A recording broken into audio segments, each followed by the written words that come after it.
বর্ষা এবার আগস্টের মুখে এসে অ্যাক্টিভ হচ্ছে, কিন্তু এই যে টোটাল বৃষ্টিটা, এই বৃষ্টিটা কিন্তু টোটাল এতদিনে অরিজিনাল বৃষ্টি, অর্থাৎ মৌসুমি বৃষ্টি যেটাকে বলি, ইন্ডিয়ান মৌসাম, সেই মৌসুমি বৃষ্টিপাতের ওপর চলছে। কারণ এখানে কিন্তু বাইরের কোনো সাপোর্ট সিস্টেম নেই।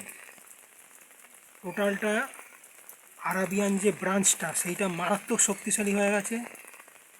সে যতটা জলীয় বাষ্প টানছে, এলপিএসগুলো হচ্ছে সব লোকাল সার্কুলেশন, অর্থাৎ এই বৃষ্টিপাতে কিন্তু ওয়েস্টার্ন ডিস্টারবেন্স বলুন, এল নিনোর এফেক্ট, সেইটা কিছুটা কেটে গেছে, অন্যান্য বিষয়গুলো খুব কম।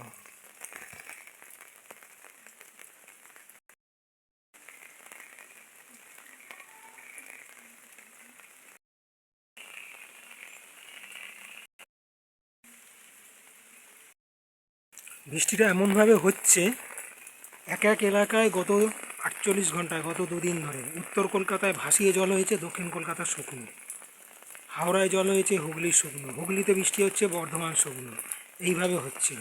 কিন্তু এবার দক্ষিণবঙ্গে আগামী 48 ঘন্টায়, অর্থাৎ এই উল্টোরথ তার আশেপাশের এলাকা, আগামী শনিবার অবধি কিন্তু একটা হিউজ বৃষ্টি, অর্থাৎ মাঝখানে প্রপারলি গোটা উত্তরপ্রদেশ ওই জোনটা ড্রাই থাকবে। ওই জোনটাকে সার্কুলেশন একটা শক্তিশালী রেডি হয়েছে, ওটাকে বেল্ট হিসাবে ব্যবহার করে গোটা আরাবিয়ান সেক্টরটা থেকে জলীয় বাষ্পটা পশ্চিম ভারত, দক্ষিণ ভারত, আবার বে অফ বেঙ্গল হয়ে বাংলাদেশ মুভমেন্ট হয়ে একেবারে উত্তর পূর্বাঞ্চল হয়ে সিকিম হয়ে আবার রিটার্ন পশ্চিম দিকে যাচ্ছে। এইভাবে বৃষ্টিটা আবার টানবে।